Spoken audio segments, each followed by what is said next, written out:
Bismillahirrahmanirrahim. Ibu-ibu, bapa-bapa, tuan-tuan, puan-puan, saudara-saudari yang dimuliakan Allah sekalian, Assalamualaikum warahmatullahi wabarakatuh. Alhamdulillah, wassalatu wassalamu ala Rasulillah wa ala alihi wa sahbihi wa man tabi'a wa la rabbi shrah li sadri wa yassir li amri wa hlul 'uqdatam min lisani yafqahu qawli. Tuan-tuan, kita sambung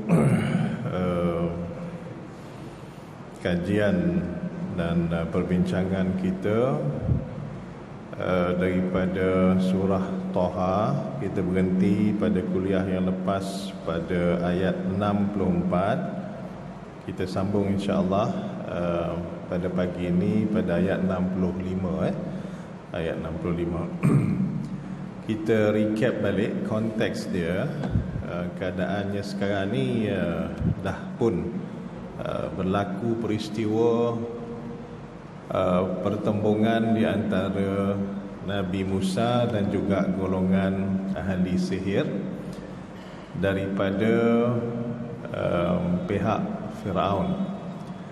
Jadi kita nak balik kepada dia punya konteks tema dia, tema surah Taha ni, dan secara khususnya kita tengok dalam kisah konfrontasi di antara Nabi Musa dan juga para penyihir daripada kalangan kerajaan Firaun ini, ada mempunyai satu tema besar. Kita dah sering ulang tema ni. Tema iaitu bagaimanakah yang dinamakan kebenaran versus kebatilan. Dan kebenaran itu mempunyai ciri-cirinya yang nampak mungkin underdog lah, nampak mungkin kata orang dia punya karakteristik kebenaran itu ditampilkan dalam image Nabi Musa sebagai seorang penggembala kambing versus Firaun yang merupakan seorang pemerintah dan raja. Musa yang hanya mempunyai seorang pengikut iaitu abangnya Harun, berbanding dengan Firaun yang mempunyai tentera yang besar. Musa yang bukanlah merupakan seorang yang mempunyai kekayaan dibandingkan dengan Firaun yang mempunyai kekayaan. Musa yang tidak mempunyai kuasa dibandingkan dengan Firaun yang mampu menggerakkan, mobilize semua ahli sihir daripada seluruh pelosok bumi Mesir. Jadi itu konteks dia lah, dia punya tema dia yang besar. Jadi di antara perkara lain yang dapat kita ambil iktibar, kita dapat melihat secara dalam maksud halus daripada maksud zahir ayat-ayat ini. Kita teruskan pada ayat 65 sekarang ni. Mereka berkata, qalu ya Musa, wahai Musa, imma an tulqiya, sama ada engkau nak campak dulu tongkat ke, wa imma an nakuna awwala man alqa, ataupun kami nak campak. Kalau tuan-tuan tengok maksud ayat tu mudah nak faham.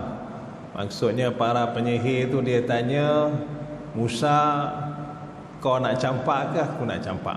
Okay? Tapi kalau kita pergi to another level of meaning untuk ayat tersebut, dia kalau dari segi maksud ayat ni, dia membawa maksud kesombongan pihak penyihir daripada pihak Firaun, kerana dia rasa dia boleh kalahkan Musa disebabkan oleh jumlah mereka yang banyak. Dia ramai. Kita dah terangkan, ahli tafsir pun telah membuat beberapa andaian tentang jumlah mereka ni. Paling tidak pun puluhan, ratusan pun ada, dan ada ribuan. Okay. Jadi kat sini ayat 65 ni adalah juga bercakap tentang kesombongan. Kita nak relate dengan apa? Kita nak relate tentang macam mana dalam kadang-kadang orang-orang yang tidak beriman, kekufuran itu sendiri di antara feature-nya adalah kesombongan. Dia rasa walaupun dia dalam kebatilan, tapi dia rasa dia betul. Dia rasa dalam keadaan dia sebenarnya terpesong, tetapi dia sebenarnya tak tahu dia dalam keadaan yang terpesong. Dia ciri kekufuran itu juga ada yang berbentuk sombong, kesombongan.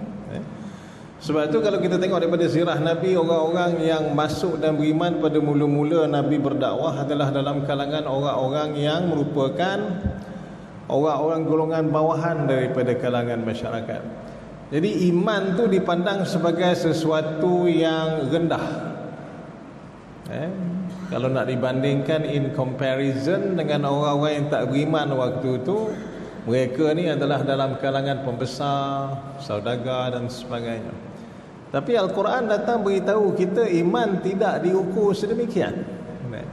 Iman tidak diukur dalam keadaan melihat keadaan material seseorang, kedudukan seorang. Kita sering dengar pada hari ini kadang-kadang dalam beberapa dialog orang barat, dia kata engkau orang Islam ni kata agama engkau orang hebat, tapi kenapa dalam bab kalau nak berhijrah semua nak datang kat barat? Semua nak datang kat barat. Apa pasal engkau orang ni negara Islam ni tak habis-habis masalah, perang, ekonomi teruk. Dia punya argument kat situ. Ekonomi teruk. Datang dekat barat, hijrah dekat Perancis, datang dekat UK dah sekarang ni satu Eropah tu kecoh pasal undang-undang migrasi, migration tu. Dia dah mula kata dah kita ni pengacau dan sebagainya. Apa jadi?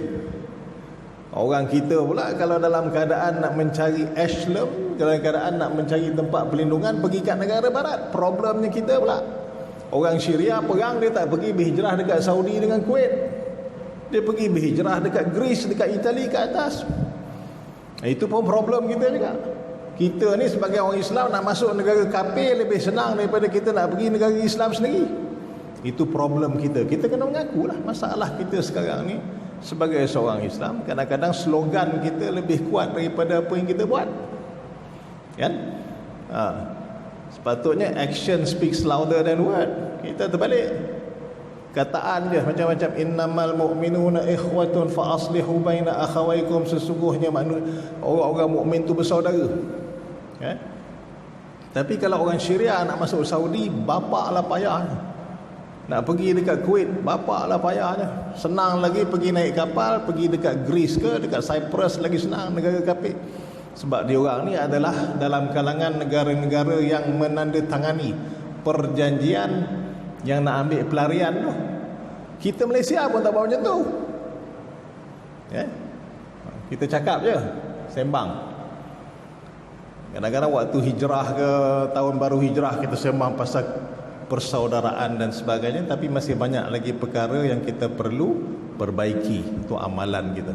Mungkin itu adalah di antara apa yang Allah Ta'ala nak tunjukkan kepada kita sebagai umat.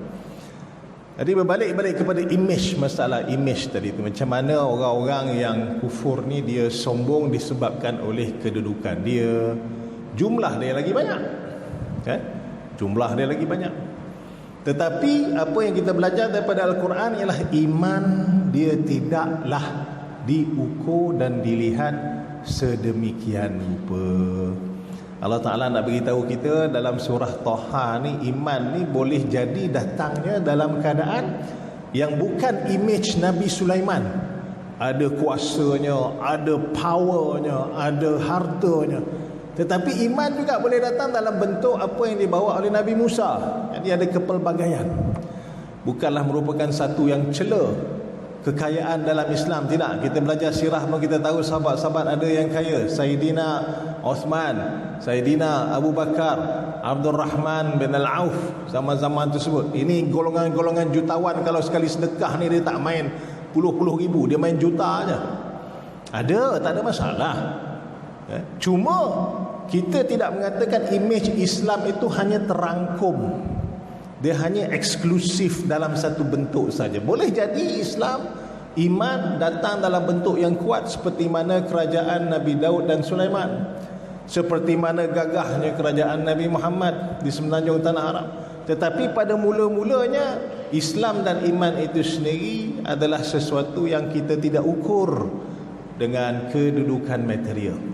Jadi dekat sini apabila mereka ni rasa mereka dah gah dengan jumlah mereka yang banyak, dengan backing daripada Firaun, jumlah adalah banyak, Firaun cover, dan mereka ni tersusun. Kita tengok ayat sebelumnya, ada orang yang bagi arahan, yang aturkan dan sebagainya. Nabi Musa dan Harun 2 orang. Jadi di sini Allah Ta'ala nak tunjukkan kita ni maksud iman. Dia punya tema dekat sini maksud iman. Maksud iman adalah sesuatu yang tidak ada kena-mengena dengan kedudukan, tidak ada kena-mengena dengan harta benda, tidak ada kena-mengena dengan pengaruh kat situ. Jadi disebabkan mereka sombong, mereka kata bagi kami sama je. Kalau kamu nak suruh kami campak tongkat tu, maksudnya bagi kami itu pun satu advantage. Sebab apa? Sebab kami ni ramai. Kalau kita campak dulu, kami akan keluar ular dulu dan sebagainya, confirm lah dia akan takut, lawan kita akan takut. Kalau the other way around pun super juga. Kalau dia campak dulu, dia satu seekor, kita ni beratus-ratus, mungkin beribu. So either way tak penting. Sombong, dia nampak benda tu, dia kata kat situ. Jadi tu cara kita, macam mana kita nak get to the bottom of maksud dalam Al-Quran ni. Kita tak pergi kepada superficial meaning saja, kita try nak tengok. So maksud kesombongan ada dekat situ, right? Dan ini juga kita akan tengok apa lagi huraiannya. Kita masuk ayat 66. Qala bal alqu. Jadi Nabi Musa pula kata, campaklah. Sebab bagi orang-orang dalam kalangan penyihir tu, dia kata both ways tu sama je lah. Dia tak ada masalah sama ada kami nak campak, kamu nak campak. Sebab apa? Kamu confirm kalah Musa. Kamu 2 orang, kami ni ramai. Kamu ni siapa? Kami ni backup, kami Firaun. Jadi dia punya confidence tu lain macam. Tapi kebijaksanaan seorang rasul, kenapa seorang rasul itu dipilih, adalah di antara sebab-sebabnya kebijaksanaan. Walaupun dalam satu situasi yang dilihat sama keadaan dia, advantages dia dengan disadvantages dia sama, tapi dalam satu keadaan bagi Nabi Musa, kalau mereka campak dulu, dia campak kemudian, impact dia tu tak sama. Sebab apa? Kalau umpama kata mereka campak dulu dan mereka berjaya dikalahkan, maka impactnya tu tidak sama dengan pilihan yang satu lagi.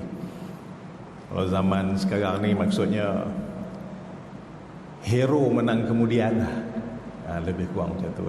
Maksudnya hero menang kemudian, dia punya impact lain. Dia punya impact lain dalam keadaan kita tahu akhirnya kita punya hero ni menang kemudian. Mula-mula nampak kalah, efeknya tu lain. Dan apabila dia punya impactnya tu lain, apa yang nak Nabi Musa sampaikan tu tentunya lebihlah mempunyai impak yang lebih besar. Jadi kebijaksanaan. Qalu fa idza hibaluhum wa 'asiyuhum. Ada 2 dekat sini. Hibal adalah satu bentuk macam tali-tali. Wa 'asiyuhum ni pula tongkat-tongkat. Jadi ahli tafsir kata, kenapa disebutkan 2 ni? Yang satunya sebab dalam kalangan mereka ni,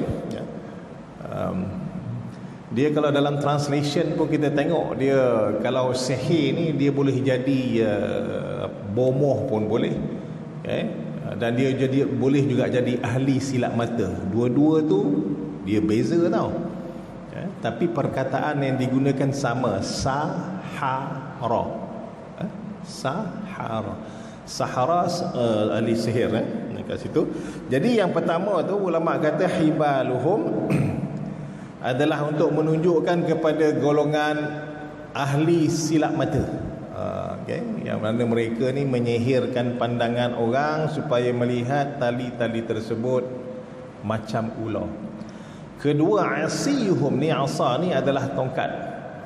Jadi tongkat ini adalah menunjukkan golongan kedua pula dalam kalangan mereka ini ialah ahli-ahli yang ada pengetahuan dalam ilmu-ilmu yang berkenaan dengan besi, ahli kimia. Jadi ulama tafsir mengatakan kerana itulah disebutkan di dalam ni ada dua jenis peralatan yang digunakan. Yang pertamanya adalah tali dan keduanya adalah tongkat. Yukhayyalu ilaihi min sihrihim annaha tas'a, maka dikhayalkan kepadanya, diperlihatkan kepadanya daripada sihir mereka itu seolah-olah tas'a, benda itu hidup dan bergerak. Jadi timbul pula persoalan dalam agama kita tentang sihir. Jadi di antara persoalan dia adalah apakah hukum mempercayai sihir. Hukum mempercayai sihir adalah wajib, wajib, kerana disebutkan dalam Al-Quran sihir itu ada. Adapun tentang hakikat sihir, maka ulama berkhilaf tentangnya. Apakah sihir itu real ataupun dia something yang of course nama dia kata sihir, sebab nama dia sihir, dia tak betul kat situ. Jadi kebanyakan ulama mengatakan apa yang disihirkan tu dia betul. Tapi ada juga ulama Mu'tazilah kata sebenarnya diambil pada ayat sini yukhayyal ilaihi, dia cuma dijadikan sebagai satu persepsi untuk kita, sedangkan pada hakikatnya tak betul. Pendapat Tapi ada juga yang mengatakan yang sihir itu betul dan juga efeknya itu betul. Kalau sakit, sakitlah kita. Kalau kita mempunyai rasa nak bermusuhan, maka rasa tersebut adalah real. Itu pendapat ulama. Namun dalam dua-dua keadaan kita wajib percaya yang memberikan izin supaya sesuatu sihir itu berlaku adalah kerana izinnya juga. Itu akidah. Kita tak boleh tergelincir pula. Dahlah kita kena sihir, lepas tu pula tergelincir pula akidah kita. Kita percaya yang sihir itu adalah sesuatu yang datang daripada manusia, maksudnya atas kekuasaan manusia. Jadi kita tergelincir akidah kita begitu. Wa ma hum bidarrina bihi min ahadin illa biiznillah, dalam surah Baqarah kan. Dan para penyihir itu tidak mampu untuk menggugat sesiapa pun kecuali dengan izin Allah. Jadi kalau kita kena sihir, ya, boleh tak kena sihir? Ya. Benar tak keadaan efeknya itu? Ya. Tapi disebabkan oleh apa? Disebabkan oleh izin Allah Ta'ala juga. Jadi kat situ kadang-kadang kita kena hati-hati. Kadang masalah akidah ni dia boleh tergelincir kerana salah apa yang kita lakukan. Kita iktikadkan yang sebenarnya kita pergi itu adalah untuk mengambil kelebihan dan kuasa manusia menyembuhkan kita. Sedangkan kita sepatutnya meniatkan kita hanya berusaha, berusaha untuk kita mendapatkan satu kesembuhan. Itu penting, itu penting. Sebab apa? Benda ni tergelincirnya akidah dan iman ini adalah sesuatu yang berbentuk dalaman. Dia bukan sesuatu yang luaran kita nampak tangible. Dia bukan, dia intangible, dia tak nampak. Jadi dalam keadaan itu dalaman kita kena betul. Kadang-kadang kalau umpama kata kita tahu kena sihir, orang ni sesetengah orang dia cepat. Si fulan tu punya kerja lah ni. Dia cepat nak relatekan benda tu supaya apa? Di samping kita disihirkan, kita berpecah belah dan berseteru pula.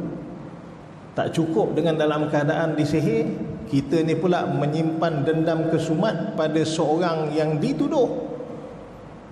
Kita tak tahu pun sama ada dia buat atau tak buat. Ni dia ni.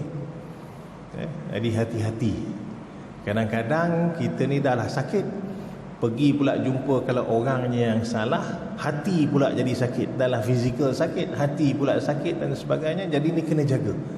Mudahnya kalau dalam keadaan kita berurusan dengan apa-apa yang mengena dengan sihir ni, kita iktikadkan dia adalah semuanya daripada Allah Ta'ala dan berlaku dengan izinnya juga. Itu dia punya bottom line dekat situ. Tak boleh nak lagi di situ. Dengan izin Allah Ta'ala juga benda itu berlaku. Jadi kat situ. Jadi penting. Fa awjasa fi nafsihi khifatan Musa. Jadi bila dalam keadaan melihat ular-ular yang banyak ni, mustahil lah Nabi Musa sebagai seorang manusia dia tak rasa apa-apa, dia rasa takut. Dia rasa takut. Bolehlah kalau kita nak try berdiri depan ular banyak-banyak tu, dekat zoo ular dekat Melaka ada tu, pergi tengok kalau kita berdiri banyak-banyak depan ular tu macam mana rasa.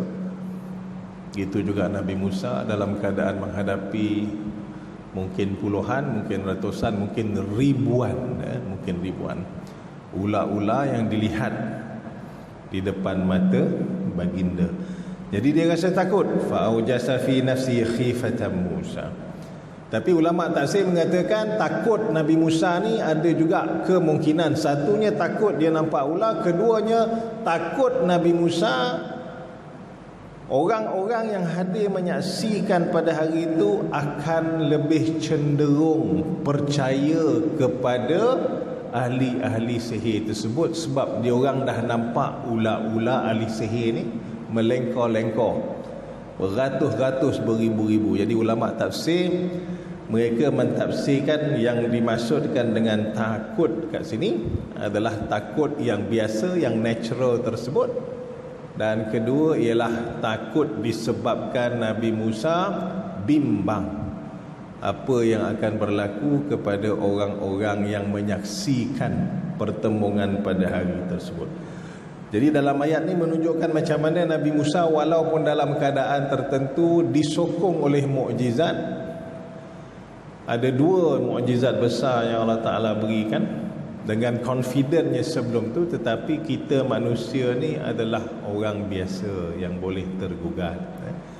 Di sini menunjukkan iman, tuan-tuan, dia bukanlah sesuatu yang kebal daripada perasaan-perasaan tertentu. Sebab tu kita ni manusia.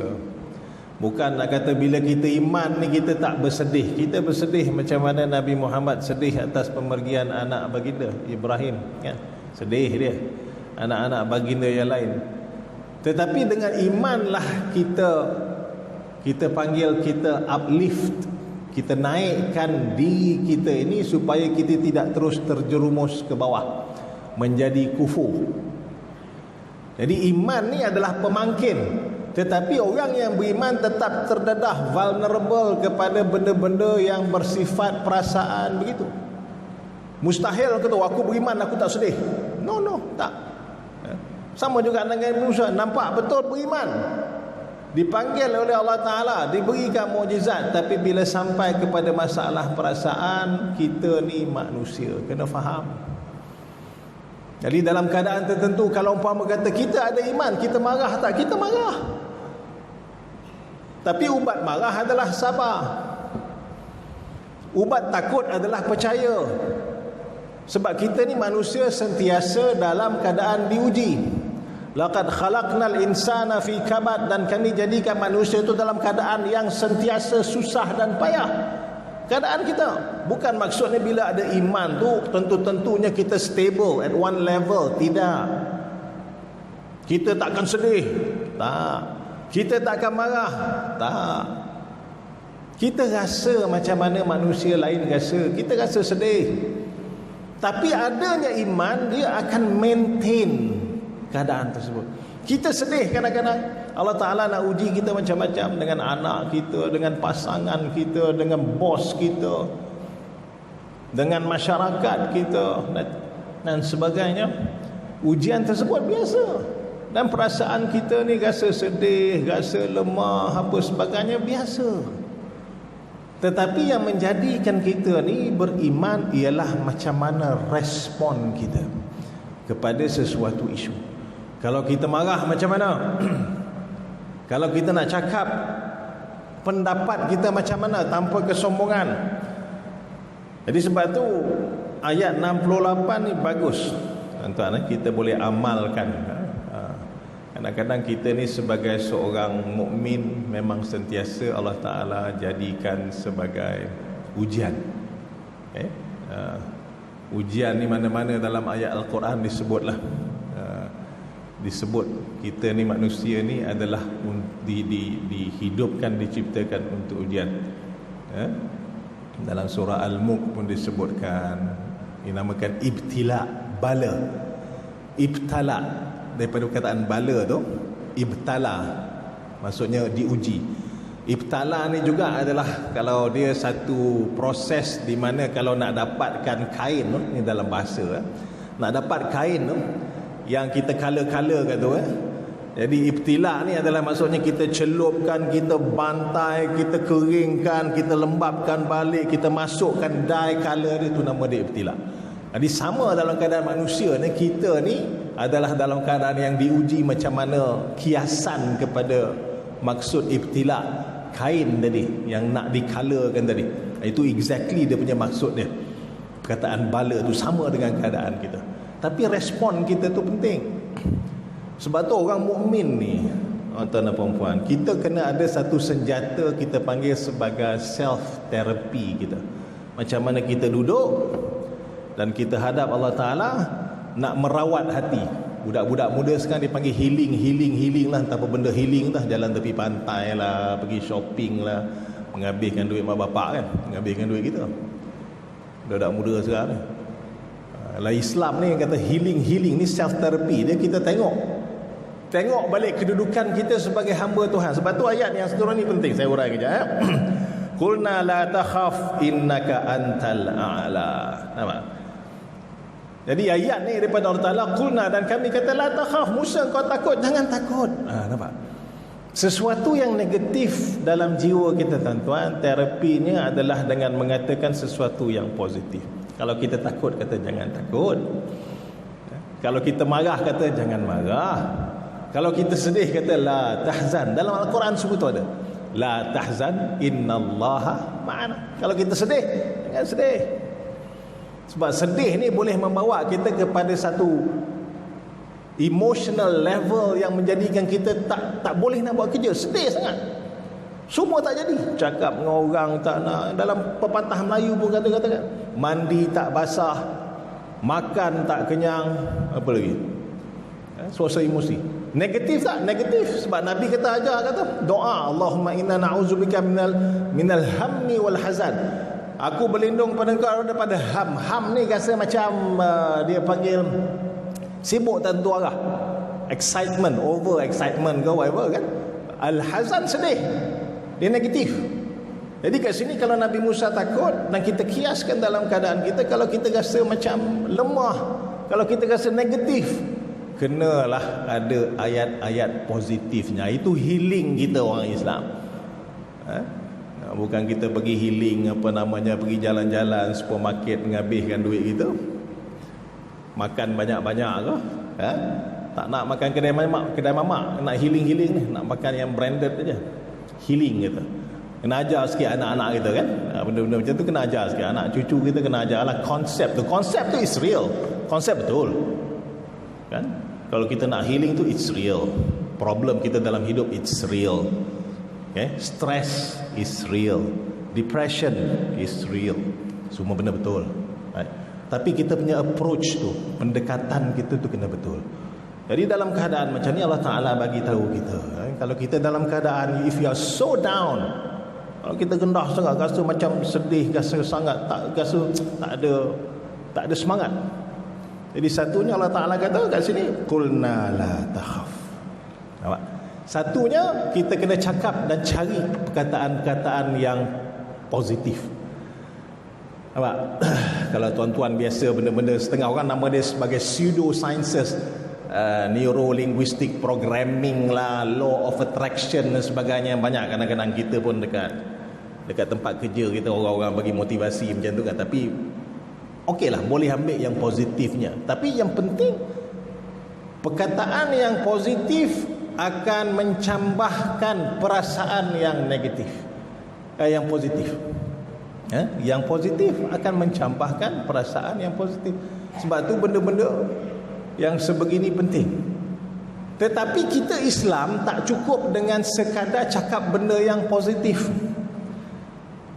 Sebab apa? Dalam Al-Quran mengajarkan la tahzan innallaha ma'ana. Kita nakkan satu positif, tapi pada masa yang sama kita letakkan segala kekuasaan itu kepada Allah Ta'ala. Itu penting. Kita punya trust tu ada. Dia tak sampai satu level. Kalau yang lain daripada Islam, lain daripada ajaran kita, dia kata yes, kata kena cakap benda yang positif, correct, betul. Tapi there is another level. Dia ada satu level lagi, iaitu level nak percayakan Tuhan. Nak percayakan Tuhan. Sebab Allah Ta'ala jadikan muka bumi ini dan juga sunnah kehidupan ini, mana-mana hamba makhluknya yang lemah, maka Allah Ta'ala akan berikan rahmatnya kepada makhluk tersebut. Badi'uz Zaman Said Nursi memberikan kita kefahaman tentang macam mana kita nak panggil rahmat Allah Ta'ala. Kita nak panggil macam mana rahmat Allah Ta'ala dalam hati kita, supaya kita ni rasa daripada sedih, kita rasa cool.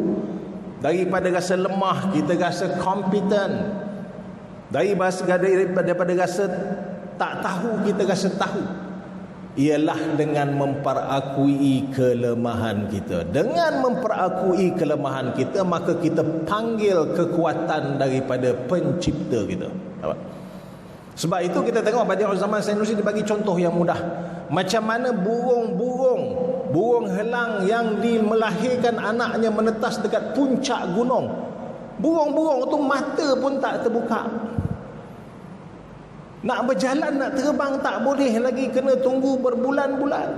Nak cari makanan, nak terjun daripada macam mana ni puncak gunung. Kalau kita tengok National Geographic kan, bagus dia punya tengah, ataupun Animal Planet ke whatever kan, channel-channel tu kita tengok.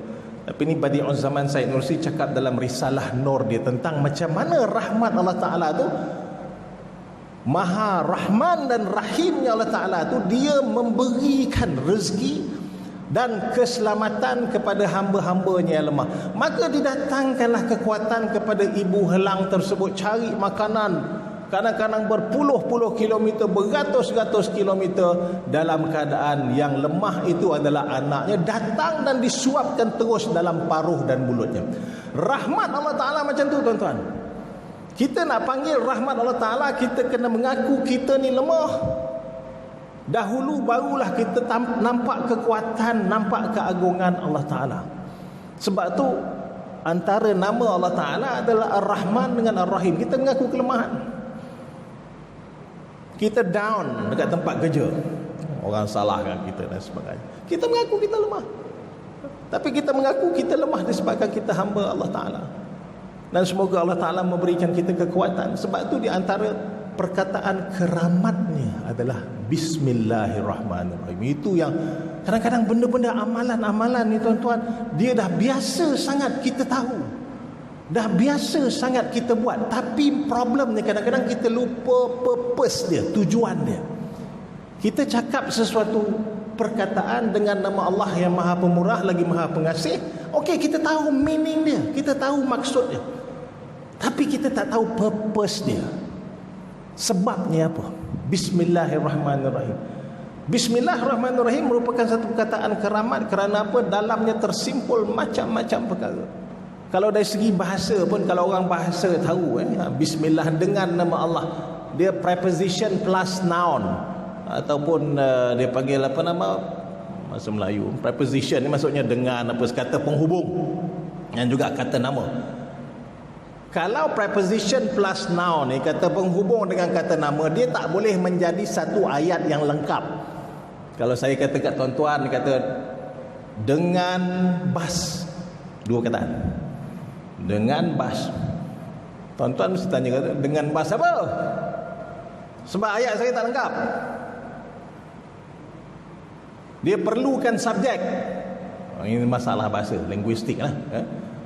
Jadi melainkan saya kata saya datang dengan bas. Oh, faham. Faham tak? Ayat lengkap tak? Lengkap.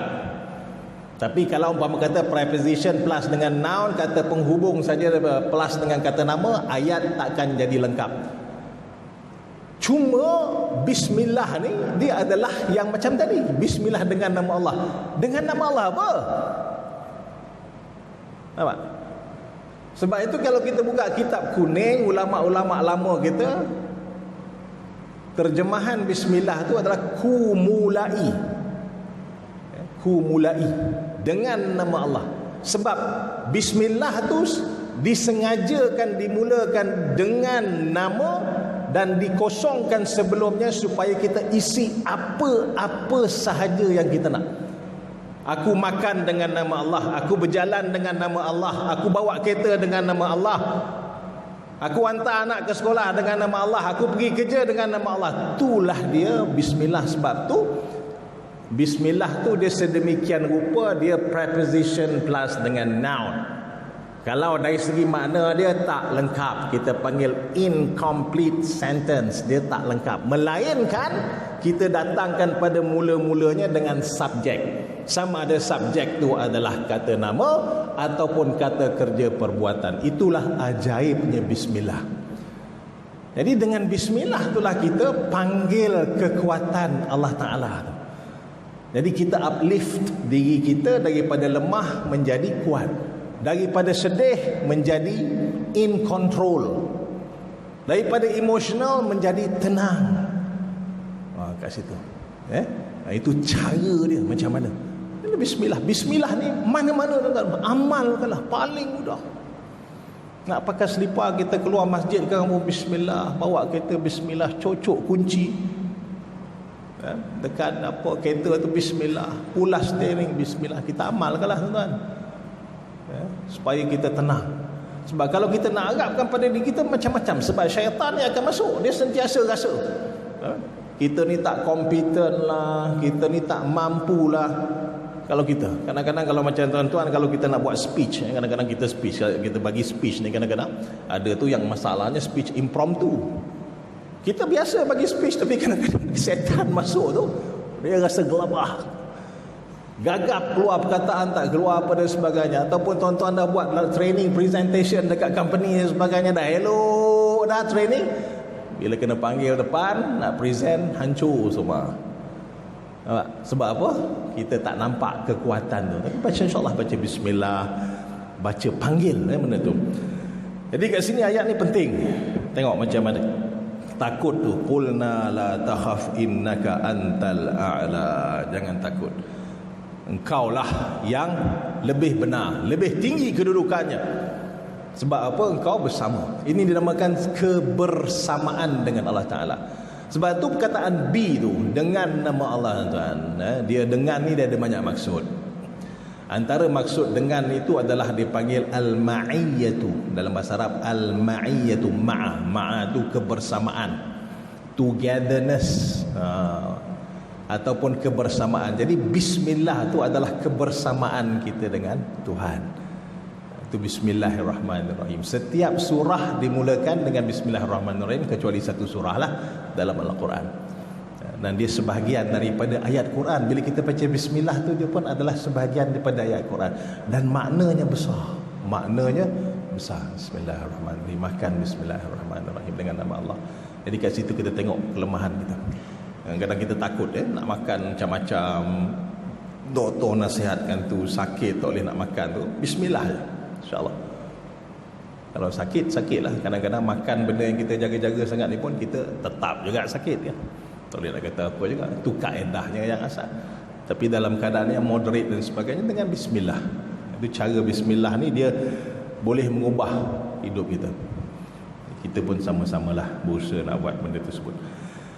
Jadi innaka antal a'la, engkaulah yang tinggi. Jadi kata yang positif, satu, ikatkan dengan kelemahan kita dan keagungan serta kegagahan Allah Ta'ala, dan juga keyakinan kita adalah betul. Jadi tapi benda tu kita kena top up juga lagi pada ayat, dan ini adalah ayat terakhir insyaAllah. Wa alqima fi yaminika talqaf ma sana'u. Nabi Musa punya tergamam ni, sampaikan dia tahu dia pegang tongkat, dia punya tergamam, nampak sangat shock bila tengok benda tu. Benda kita dengar dengan benda yang kita lihat tak sama kan? Nabi Musa tahu yang ni yang beratus beribu ni akan keluar ular dan sebagainya, dia tahu dan dia dengar. Tapi once dia visualize, dia nampak benda tu, kita akan shock kan? Ini biasalah dia panggil ainul yakin. Kita pun dekat hari akhirat macam tu juga. Kita dengar akhirat, Tapi bila kita dibangkit hari akhirat, tengok syurga, tengok neraka, tengok malaikat, heret orang dan sebagainya, pemandangan tu amat menggerunkan. Sama Nabi Musa nampak dia takut, sampai Allah Ta'ala terpaksa beritahu wa alqi ma biyaminika. Tapi dalam konteks macam mana kita nak buat self therapy diri kita, kita tak cukup dengan perkataan yang baik, tak cukup dengan i'tikad dalam keadaan kita kata kita lemah. Allah Ta'ala jualah yang maha gagah, yang maha perkasa, tetapi kita kena follow up juga dengan perbuatan dan actionnya. Wa alqi ma fi yaminika. Ada juga ahli-ahli sufi yang mentawilkan ayat ni alqi, campak. Campak tu maksudnya di dalam hati kita kalau ada bimbang, campak. Itu maksud kiasan ni pula kan. Betul cerita ni pasal Nabi Musa dengan penyihir, macam mana Nabi Musa ni dihadapkan dengan ular, macam mana Nabi Musa disuruh mencampakkan tongkatnya. Tetapi, dan ada orang tak setuju dengan takwil, tapi bagi saya it's okay to share kan? Ada orang kata tak boleh nak terlalu dalam sangat makna ayat ni, tak boleh gitu. Tapi it's worth it, it's okay. Yang campak kat sini adalah campakkan juga Musa ketakutan kau. Campak, buang daripada dalam hati. Nampak? Buang. Dan benda ni kita buat dalam keadaan yang praktikal. Kena ada real action dia.